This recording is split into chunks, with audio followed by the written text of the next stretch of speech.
and welcome to my channel. So today I'm going to be talking about my experiences as an English high school teacher and why I chose to leave the profession. So I want to put a disclaimer out there that this video is going to be quite negative because I mostly had negative experiences. So if you're looking for something a bit more inspirational or a reason to go into teaching, then this is not the video for you. However, if you're an ex-teacher and you want to have a cathartic, therapeutic release, then this is the video for you. Now, first of all, I'm going to talk about why and how I went into teaching. So I did my degree in English literature in 2007, and then I wasn't sure what to do afterwards. So I managed to get a job as a teaching assistant and I really enjoyed it. I think I did it for about 3 years. I had a good relationship with the kids. I really cared about the kids. I used to go above and beyond, like staying behind when I knew I wasn't going to get paid, helping them with their work. So it was something I was really passionate about. Then I got a lot of people telling me that I'd make a really good teacher. And because I had such good relationships with the kids, I thought, okay, I'll go for it. So in 2010, I signed up for the PGCE teachers training course. And I think from the first lesson that I had to teach, I kind of knew it wasn't for me. It was just really awkward and I didn't feel comfortable. And people kept telling me, oh, it's going to get better, it's going to get better. This is a training year, you're just learning. So for my second placement, I was put into this really horrible school. It was really depressing. The kids were rude, the behaviour was obnoxious, there was no motivation, and I really struggled to get through it. But I was told, don't worry, your next year, the NQT year will be much better, you'll have your own classes. So I kept going. I managed to secure a job for my NQT year at school and it wasn't much better. There were just different types of stresses and I really did not enjoy it. I hated it, and then Ofsted came and the whole situation was horrendous. The school didn't prepare very well for Ofsted. They rushed us at the last minute. They would do sneaky underhand things like go in people's cupboards and get out their books and check them behind the teacher's back and things like that. And it was a really negative atmosphere. I absolutely hated it. And that's why I left the profession the first time. And then I went to work in a university and I taught in university, which was a lot better, but not perfect. So stupidly, I left university teaching and I went back to high school teaching, and it was even worse than the first time. So I'm going to outline the main reasons why I decided to quit teaching for good. Reason number one, the workload. It was way too much. On average, I would teach 4 or 5 lessons a day. In one school, I actually had to teach 6 lessons a day. So imagine it takes me about half an hour to plan for each lesson. So let's go with 4 lessons a day. So that would bring me to 2 hours worth of planning for one day. So make that times 5 for 5 days in a week. There's 10 hours I need to plan lessons. Well, we're given about 5 hours worth of 3 periods. So that's half of the time that I needed to actually plan lessons. I know there's some people out there, some teachers that will say, I can plan a lesson in 5 minutes. Well, that's great when you're experienced and you've been doing it for many years, but for me it took so long and I was really thorough because I planned for any instance or something going wrong. I'm not the type of teacher that could just walk in without a lesson plan and just go with it off the top of my head. I just really wasn't good at that. So it took me a long time to plan lessons. And then there was the bookmarking, which was my nemesis. So it was really important, I think in most schools, to mark books over a 3-week rolling period, and they will be checked in preparation for Ofsted. So imagine I have 6 classes and there are 30 pupils in each class. That's 180 students I'm responsible for, and I have to mark all of those books over 3 weeks. If I chose to mark 2 classes worth of books every week, that is 60 books. And imagine it takes me 10 minutes to mark each book because I have to mark it accurately because they will be checked. That brings me up to 600 minutes, which is 10 hours worth of marking a week. And remember my 5-hour 3 periods? So that does not cover my marking and my lesson planning. Obviously, it's not feasible to live like that, so we take shortcuts such as getting students to mark their own works or peer marking. But you can only do that so much, and I was still taking a long time. So let's bring my 10 hours down of marking to 6 hours a week of marking. Then I had to do report writing, my general admin, meetings, parents' evenings, and extracurricular activities. I had to fit all of that into my free time. So obviously we're expected to work outside of our given hours. So I would come in the morning and do work, leave late at night and do work in the evening, and do work during my holidays. You know, all those holidays that teachers get, most of it was spent doing work for teaching. So in my last full-time teaching role, I actually worked 12-hour days every single day. And there are people out there who say, so what, I do that. Well, it's great if you get rewarded for it. I would spend so much time preparing for the lesson, and then I'll be met with kids who just mess around and don't take it seriously. And that's absolutely heartbreaking. You get absolutely no thanks for what you do. Which leads me to my next reason. So reason number 2, the behavior of the students. So I'm going to take accountability for my defective personality. I'm quite introverted, quite shy, I don't like confrontation, and I do have some low self-esteem issues. So that might not be the best personality suited for teaching. So I take full accountability for that. However, it shouldn't be that difficult to teach children. We all have the same goal. We want children to learn and we want them to be successful. But it feels like you're fighting a never-ending battle, and everyone's conspiring so that you're unable to fulfill your objective. That's literally how it feels. So I would dread the majority of my classes because I knew the behavior was going to be quite bad. So I did have high standards for discipline, but because I'm quite softly spoken and I literally cannot shout, the kids would actually take advantage of that. And people would say, oh, why don't you just speak to them? I spoke until I was blue in the face, and they just wouldn't change their behavior. I feel like children only respond to strong discipline. They say that they don't like people shouting at them or anything like that, but those are the teachers that they mostly responded to, and I wasn't that teacher. I followed the policies and protocols as much as I could, but a lot of the kids, they just did not care. And to be honest, senior management weren't that supportive. So if a child was misbehaving, they would take the child out and then have a word with them, and the child would say everything that the senior management wants to hear, and then come back to the classroom and behave exactly the same way. And then senior management would be like, oh, a job well done. And it was terrible. We just didn't get any support. For me, it was a really degrading and demeaning job, literally taking abuse every single day and having to be okay with it.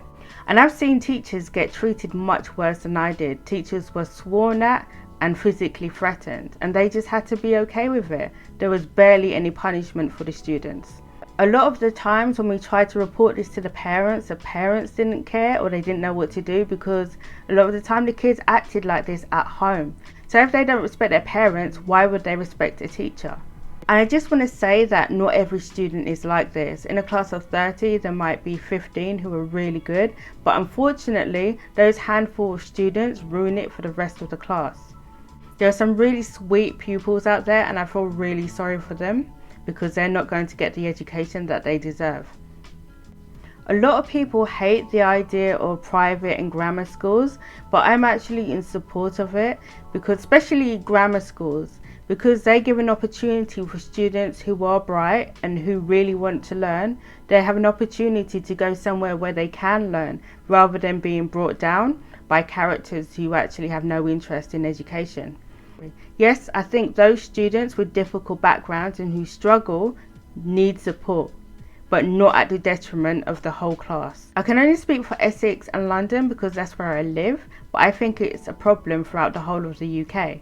I think London's got a better handle on it than Essex, because London, they know what students are dealing with and the difficulties that they may face. But I think Essex schools are in denial. They still think it's a leafy suburb, and I've seen terrible behaviour in Essex schools. So my third reason is the parents. Sometimes I look at a student and I wonder, why are you like this? And then I meet their parents and it all becomes very clear to me. So you have parents who don't care about their children's education. You have entitled parents who think that their children deserve the best grades with putting in no work. And you have the helicopter parents who are just calling every single second. It feels like sometimes there's no in between. There are really lovely, supportive parents, and I absolutely love and appreciate those parents. But it's just those few that ruin it for the rest. I remember I called a parent about this girl in my class who kept talking in all of the lessons. Even when I gave her detentions, she would just keep talking and talking and talking. So eventually I called her parents because it was having an impact on her work. And her dad answered, and I told him exactly what had been happening. And he said, "Oh, are you sure you're not making a big deal out of it?" Why would I take the effort to call him, take time out of my day to call him if I didn't think it was a big deal? I do not have time like that to waste. So at that moment, I knew what I was dealing with and I just felt like giving up. As a teacher, it feels like you're punished for having high standards. Whenever I've tried to address behaviours and encourage students to do better, I always get pushback. I get pushback from parents, I get pushback from senior management because they don't want to hassle, and I get pushback from students because they know that I'm actually defenseless. If you have a child, please know that they behave differently in school than they do at home. When they're around their friends and they're influenced by their friends, they do things that you may think they're not capable of. So please do not believe everything they say. It's not always that horrible teacher that is bullying them, it's their behaviour.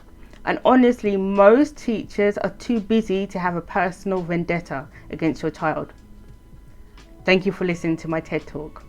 Reason number 4, society's perception of teachers. Everybody's been to school, so therefore everybody thinks that they are an expert on what goes on in school. But unless you work in a school, you know nothing. You don't see the back-breaking work that goes into educating the children. You don't see the teachers crying in their classrooms after class. And you don't see what's really behind those glazed, dead eyes when teachers say, "I love my job, it's rewarding." I promise you, it's not as rewarding as you think. When teachers talk about how rewarding it is, it makes it okay for society to unload the BS onto teachers. Honestly, the general public thinks that school runs like they do in movies. Well, they don't.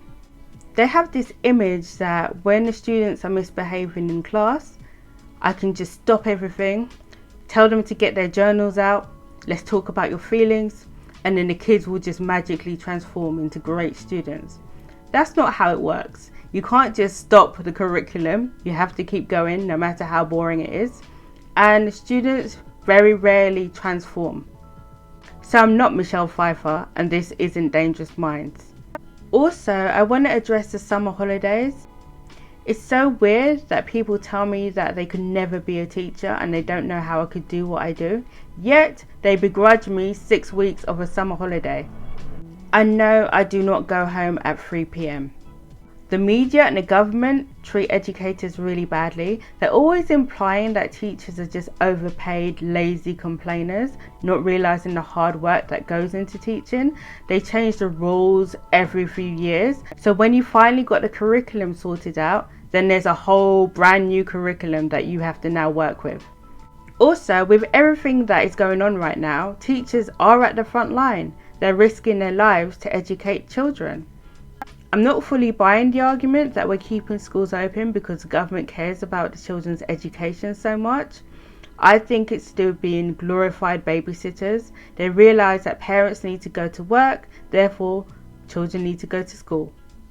And I think if school were closed for a long time, society would have to face the truth about its children. When those children are hanging around the street corners, they'll have to actually deal with the children, not tuck them in safely in school, but then criticise the people who have to support and look after them. Society has barely concealed disdain for teachers.